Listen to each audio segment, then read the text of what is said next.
आज का प्रेरक प्रसंग। सत्कार और तिरस्कार। एक थका मांदा शिल्पकार लंबी यात्रा के बाद किसी छायादार वृक्ष के नीचे विश्राम के लिए बैठ गया। अचानक उसे सामने एक पत्थर का टुकड़ा पड़ा दिखाई दिया।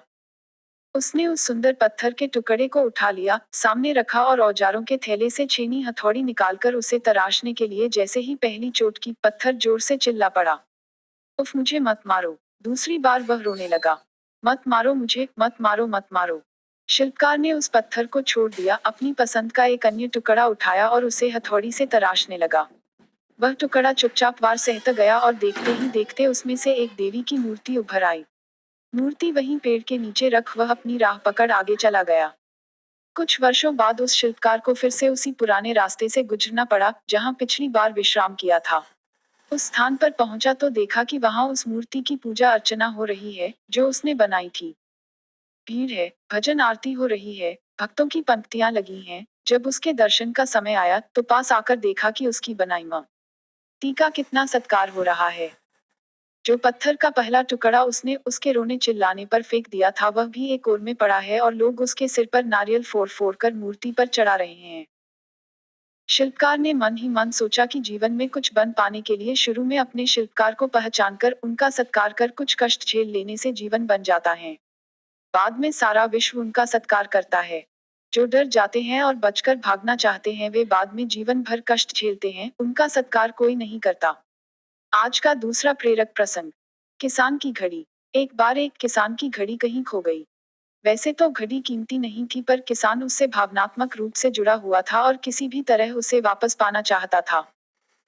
उसने खुद भी घड़ी खोजने का बहुत प्रयास किया, कभी कमरे में खोजता तो कभी बाड़े तो कभी अनाज के ढेर में, पर तमाम कोशिशों के बाद भी घड़ी नहीं मिली। उसने निश्चय किया कि वो इस काम में बच्चों की मदद लेगा और उसने आवाज लगाई, सुनो बच्चों, तुम में से जो कोई भी मेरी खोई घड़ी खोज देगा उसे मैं 100 रुपये इनाम में दूंगा।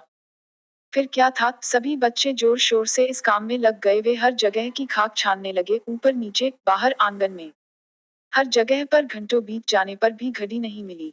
अब लगभग सभी बच्चे हार मान चुके थे और किसान को भी यही लगा कि घड़ी नहीं मिलेगी। तभी एक लड़का उसके पास आया और बोला, काका मुझे एक मौका और दीजिए, पर इस बार मैं ये काम अकेले ही करना चाहूंगा। किसान का क्या जा रहा था, उसे तो घड़ी चाहिए थी। उसने तुरंत हाँ कर दी। लड़का एक एक करके घर के कमरों में जाने लगा और जब वह किसान के शयन कक्ष से निकला तो घड़ी उसके हाथ में थी। किसान घड़ी देख प्रसन्न हो गया और अचरज से पूछा, बेटा कहाँ थी ये घड़ी, और जहां हम सभी असफल हो गए तुमने इसे कैसे ढूंढ निकाला? लड़का बोला, काका मैंने कुछ नहीं किया, बस मैं कमरे में गया और चुपचाप बैठ गया और घड़ी की आवाज पर ध्यान केंद्रित करने लगा। कमरे में शांति होने के कारण मुझे घड़ी की टिक टिक सुनाई दे गई, जिससे मैंने उसकी दिशा का अंदाजा लगा लिया और अलमारी के पीछे गिरी ये घड़ी खोज निकाली। शिक्षा।